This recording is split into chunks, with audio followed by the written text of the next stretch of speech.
War. War never changes. Some kind of war junkie? Gentlemen, you can't fight in here. This is the war room. Welcome to the War 102 podcast, where we explore the doctrine, theory, philosophy, and history of warfare. I'm your guide, Paul Darling, and I want to share what I learned in nearly 30 years in uniform. So let's get to learning about the most influential activity in human history, war. Welcome to episode 55, Trump's Golden Dome, and why China is freaking out about it.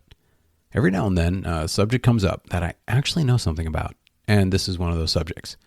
For background, I commanded the first operational ground-based mid-course defense crew at Fort Greely, Alaska. Now, this was as much luck as anything else, as 5 crews were trained. It just so happened to be my crew that first entered the then vacant room, started up the system, and began an operational watch to defend against ballistic missiles launched against the United States and its allies way back in 2004. As far as I know, that system has, for over 20 years, remained fully operational and manned. I am a strong proponent of strategic missile defense systems. The other half of my knowledge comes from the year I spent at War College as a War College Fellow at Duke University, where I studied China's nuclear deterrence policy and specifically how America's missile defense capability affects their strategy, policy, and grand strategy. This week's episode will focus on how missile defense, and not Golden Dome specifically, affects China. In the absence of specificity on what Golden Dome constitutes, this is inherent. First, we must establish at the outset that China is at war with the United States, and not just economically. They have enacted deliberate policies which have killed well over 1 million Americans between COVID, which may have been accidentally released, but China's policies unquestionably deliberately spread the disease to the United States. To be specific, while China closed all domestic travel to and from Wuhan, the source of the disease, they continued all international travel through its airport. China knew what it was doing. It was a deliberate spread of a biological weapon, which we now know was deliberately created to be a weapon. And well over 500,000 Americans have died from fentanyl just since 2013, when fentanyl deaths were only 3,000. From a high of over 100,000 deaths annually, annual deaths are still at over 70,000. The chemicals and facilities used to make fentanyl are all from China. This is, again, deliberate Chinese policy. The number of people affected by these policies is incalculable. There is no aspect of American society that has not been adversely affected by China's war on the United States. The fact we are trying to normalize trade relations is somewhat shocking. The military uses the acronym NBC for nuclear, biological, and chemical warfare. The use of all three against military targets, never mind civilian targets, are a direct violation of the law of warfare. As China has used openly and without debate, 2 of the 3 already means any policymaker must assume the third, nuclear, remains on the table for Beijing's Communist Party. So let's address the third, so far unused aspect. First, what is Golden Dome? Well, no one really knows. While modeled policy-wise after Israel's multi-layered Iron Dome, Israel's missile defense requirements are substantially different than America's. Israel is a tiny country, where a few radars and interceptor batteries can effectively guard against intermediate-range missiles launched from Iran or elsewhere, and must defend against very short-range missiles that are not a concern for the United States. Golden can refer to Trump's obvious preference for gold decoration, or the amount the U.S. defense contractors will attempt to extract from the taxpayers, currently budgeted at $25 billion. It appears to currently be an expansion of the current missile defense capabilities we have, which I'll discuss, but we'll investigate more completely later. This episode will focus on the strategy and policy of missile defense and nuclear deterrence. A detailed analysis of the technology and tactics of missile defense must wait. Throughout the Cold War, China remained secondary to the Soviet Union in American strategy and thinking. Ironically, the Asia-Pacific region was where the Cold War got the hottest, in places like Vietnam, Laos, and Cambodia, and was home to a relatively minor nuclear power, China, which often proved the most antagonistic to American interests. Now, after the Soviet Union has devolved into the weakened Russian Republic, the rise of Chinese power has caused the United States to rebalance to the Asia-Pacific region and toward China in particular. Ignored the first time around, and understanding and responding to Chinese nuclear strategy are vital aspects of this Asia pivot. It would be comforting to simply assume that the nuclear policy successful in deterring a major war between the United States and the Soviet Union will apply to China. While communism provides a facade of similarity, advancing technologies and cultural differences demand that this assumption be re-examined and challenged. Successful deterrence is a communicative art that, in the nuclear arena especially, defies simplistic solutions. America must take an approach based upon a new, specific examination of Chinese policy. Nuclear deterrence strategy is a difficult subject, and understanding and responding to Chinese strategy today requires at least a basic understanding of its general principles. The first strike strategy, whose effectiveness is measured by how much damage an enemy can do to their target after they receive a first strike, requires accurate missiles, an active missile defense to destroy what is missed, and passive civil defense as a final layer to protect civilians against those missiles that leak through. Second strike strategies focus on nullifying the three pieces of first strike to such a degree that the damage that can be inflicted after the enemy's first strike is so horrific as to render a first strike unthinkable. Required for both strategies is a rock-solid command and control system that ensures no accidental or unauthorized launches, but remains survivable after any attack and able to wield the surviving retaliatory capability. First strike remains an operationally offensive capability to meet a strategic defensive policy, namely status quo maintenance. Second strike is an insurance policy for an aggressive nation to ensure their conventional conquests are unchallenged by a nuclear sword of Damocles. Many have argued convincingly that the lack of effective first strike capability by either the Soviet Union or the United States during the Cold War, the MAD, mutually assured destruction, equilibrium is what kept the Cold War from going hot and led to the relative stability of the post-World War II global scene. Chinese strategy, while borrowing heavily from Marxist-Leninism on the surface, remains grounded in Sun Tzu and Mao Zedong. The terminology used in modern Chinese strategy will be instantly recognized by any Sovietologist. The key difference being that the core of Soviet thought was the inevitability of both an existential conflict between capitalism and Marxism and the inevitability of the ultimate global triumph of Marxist ideology. This led to a patient policy that did not seek to challenge the Western interests in the absence of certain success. China, however, currently retains a more nationalistic point of view. Domestic stability and expansion of near territorial claims in the name of China, not global communism, is their stated priority. Moreover, China's Communist Party now apparently perceives China as the victim of hegemons seeking to establish dominion over China and her interests. The inevitable triumph of China is not an assumption, but rather a goal to be actively pursued. So while patient in their own way, Chinese patience may not be the same model the United States faced from the Soviets during the Cold War. Chinese nuclear policy reflects both similarities with and differences from the Soviet and American models. China has a no first-use policy which, if true, requires it focus on a second strike counter-value nuclear strategy. China's claim capability reflects this strategy. With about 400 ICBMs capable of reaching the United States and topped with large single warheads, China's inventory is best suited for targeting large cities. China does not have a significant force of intercontinental bombers, and its submarine fleet remains small and inexperienced. China's vastly improved and demonstrated space capabilities, however, indicate that they are capable of rapid advancement of their nuclear delivery technology. Consequently, its current status could be quickly and dramatically improved. Confusing the issue is that China deliberately obfuscates its nuclear capabilities. Western deterrence theory has been built upon a foundation of improved openness in order to facilitate arms reductions with both the Soviet Union and Russia. America's nuclear delivery triad capability of ICBMs, SLBMs, and bombers remains open and unclassified. The same cannot be said of China's capabilities. Their actual numbers of ICBMs and warheads is unknown. While orthodox analysis estimates low numbers, some estimates have the Chinese capability an order of magnitude greater. China eschews any strategic arms limitation talks which would necessitate an ability to verify their capability. Why China chooses to do so could either be from a fear of displaying weakness or desire to keep a stronger capability secret. The deception inherent in both Chinese strategy and nuclear policy can also extend to its oft-stated no-first-use policy. Strategic arms have often been equated to nuclear weapons. Both American and Soviet/Russian warplanners flirted with tactical nuclear weapons. But the destruction inherent in even these low-yield weapons is so great, and the public perception of any nuclear use being repugnant, that they remain in the hands of the highest policymakers and thus remain strategic by definition. Rather than making nuclear weapons tactical, both China and the United States have started to see high-technology conventional weapons as strategic. This blending of the conventional and nuclear at the strategic level brings nuance to the Chinese declaration of no first use. It could be that no first use of strategic weapons means a high-tech conventional attack on a strategic target would be a casus belli to use other strategic weapons. Moreover, public statements by Chinese officials have openly brought into doubt the no first use when concerned with areas of conflict such as Taiwan. Chinese nuclear strategy and capabilities are, at best, a series of assumptions that leave open room for both hawks and doves.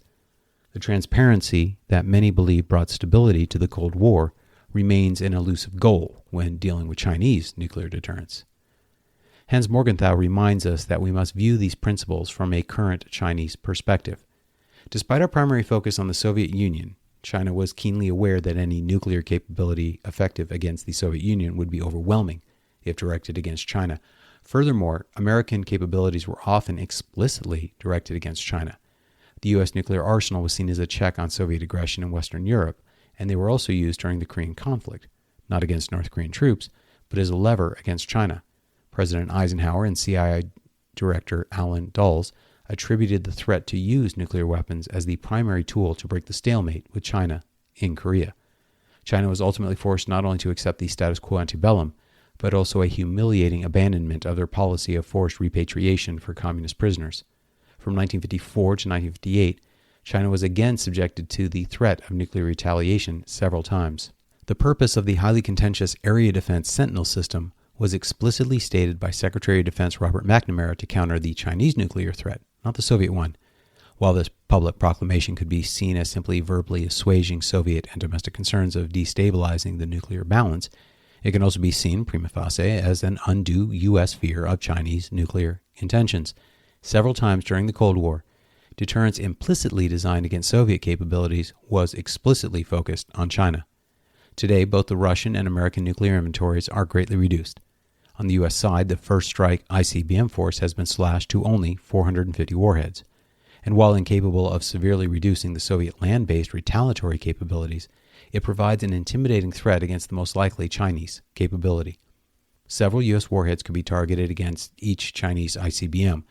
The Chinese are developing mobile ICBMs utilizing a tunnel system to mitigate this threat, but the Chinese can never be sure how well U.S. intelligence has penetrated the secrets of Sino nuclear deterrence. The improving ground-based mid-course defense system, which I was a part of, is unquestionably a cause for concern for China. John Holm, former U.S. State Department Chief of Arms Control, stated, "The Chinese see missile defense as part of a grand design aimed at China. Only 2 decades ago, the 5 interceptors were a minimal threat to China's deterrence. We now have 44 interceptors. That is an order of magnitude larger inventory in only 10 years. Publicly, the U.S. says the deterrence is designed against emerging threats such as North Korea and Iran, but publicly the U.S. also said Sentinel was directed against China. Has the public deception now flipped? It is hard to justify 44 interceptors to counter the current or even future estimated North Korean nuclear capabilities. Both their warheads and their missiles are of questionable quantity and quality. The current GMD system is designed to counter warheads specifically, not missiles. The single warhead capability, which China supposedly possesses, is far more easily countered by GMD than multiple independently targeted reentry vehicles, or MIRVs, previously used by the United States and currently used by Russia. The West Coast-based system in California and Alaska is well situated to provide defenses against a North Korean launch, admittedly, but the geographical proximity of China to North Korea cannot be ignored by either party. We can deny GMD is focused on China in all honesty, but China cannot ignore the simple fact that, accidentally or otherwise, GMD poses a direct threat to their second strike deterrence. The terrorist attacks of the post-Cold War era have given impetus to the development of greatly improved domestic response capabilities. Their title is no longer civil defense, which describes their purpose, but rather now describes the threats they defend against. Chemical, biological, radiological, nuclear, and explosive CBRN. Since 1996, the United States has invested heavily in U.S. military and civilian first responder CBRN defensive capability. Every major city's fire department is trained in radiological response, and the U.S. DoD has likewise invested greatly in National Guard CBRN capabilities. Each state and territory has at least one full-time response team, and each of the 10 FEMA regions have a robust National Guard unit dedicated to search and rescue, medical support, and radiological decontamination. While no one can say these teams were designed as part of a Herman Kahnian first strike plan, the fact is these teams do support that 50-year-old concept. As pure coincidence, FEMA was created by combining the various civil defense organizations created in response to Khan's nuclear warfare ideas. And you cannot talk about American strategy against China without talking about air-sea battle, the conventional operational concept developed partially, if not mostly, to counter Chinese expansionism.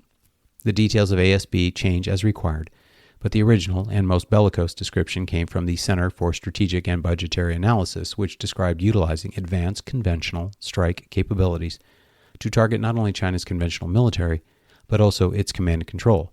The new triad may now be applied to target the heart of all nuclear deterrence, its trigger.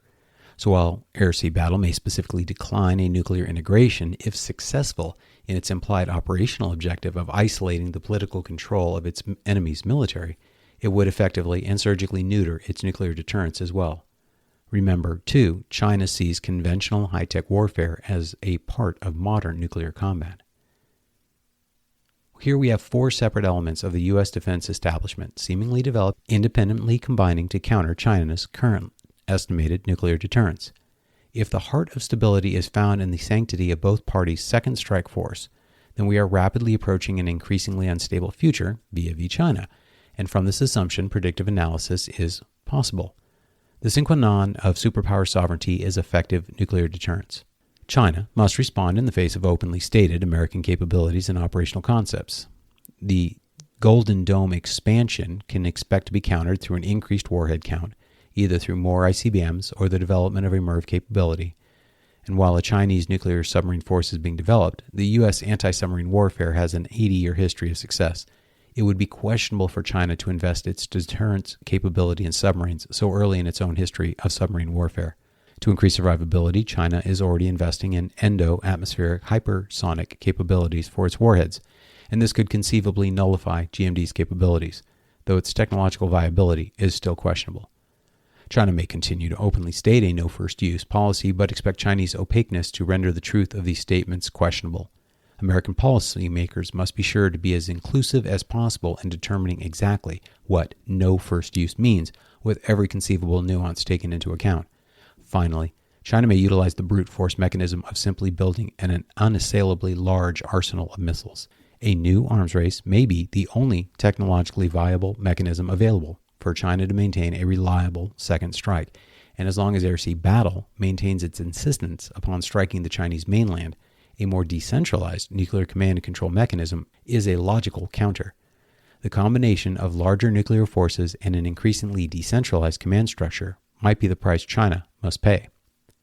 Should the United States adjust its policies to assuage Chinese concerns, one has to ask which part of this four-headed hydra, civil defense, air-sea battle, missile defense, and ICBMs, the United States would be willing to abandon. Our civil defense capabilities are clearly required in the wake of successful and attempted terrorist attacks both in the United States and abroad.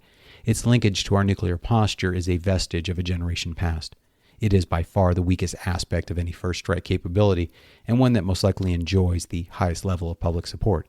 Considering China has already used biological and chemical weapons against American civilians, we simply must maintain our civil defense capabilities against continued Chinese aggression outside the nuclear arena. Our ICBM force is an established part of America's triad of nuclear deterrence. Anything short of a complete removal of this leg will do little to change the balance of deterrence, and is a political decision that appears unreasonable in the near future, and it doesn't eliminate the use of submarine-launched missiles in a first-strike role. Missile defense is likewise a political winner, with admittedly vocal detractors. Trump knows his audience, and Golden Dome is playing to it. The bedrock of all deterrence is rationality amongst all players. To eliminate missile defense would require an assumption of rationality from all current and would-be nuclear powers. Iran and North Korea may behave rationally, but are their underlying grand strategies equally rational? Henry Kissinger identified that communicating suicidal tendencies has a rational role for weaker powers.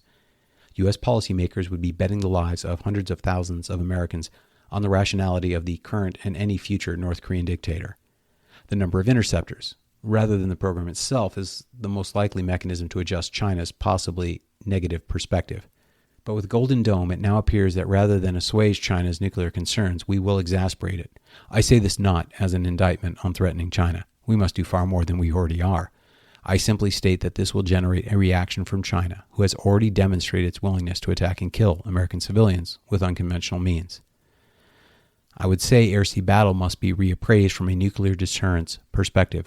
A fair assumption on the part of China is that, should the U.S. utilize the thousands of strike fighters and bombers being justified in part to support air-sea battle, the command and control elements will be targeted to isolate them from the deployed forces or destroyed completely.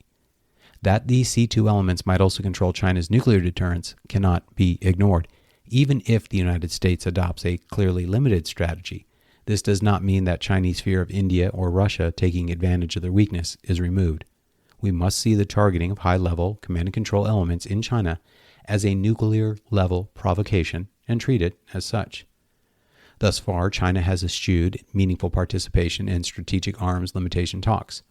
Two of its three largest threats, Russia and the United States, are providing a free ride for China, as current strategic arms treaties demand openness and verification of nuclear capabilities. China knows what the others have, with giving nothing up on their part. In the face of a growing American missile defense capability, this will not change. Should the U.S. wish to entice the Chinese to a more open nuclear posture, all aspects of our nuclear deterrence, even those which we do not consider a nuclear threat to China, should be part of the discussion. Whether we say it or believe it, missile defense and air-sea battle, as well as civil defense and, of course, our nuclear triad, all pose legitimate threats to Chinese nuclear deterrence. As Sun Tzu reminds us, if you besiege an army, you must leave an outlet. We must likewise be aware of the pressure we exert on China's nuclear deterrence and leave an outlet if we wish to duplicate the successful deterrence we enjoyed in the Cold War in a 21st century multipolar nuclear environment. I think a deep dive into the details of how missile defense works, or for a better understanding of Golden Dome, would be time well spent, but we've spent enough time on that for today, and we'll go into that next week. Thanks for joining us today. If you liked what you heard, please like, subscribe, rate, and comment. Most importantly, share with your friends. Join the conversation at the War 102 subreddit, and check out the War 102 Buzzsprout website for links to more information and supporting videos. Send me an email at war102podcast@gmail.com. I look forward to your comments and hope you join us again next week. See you then.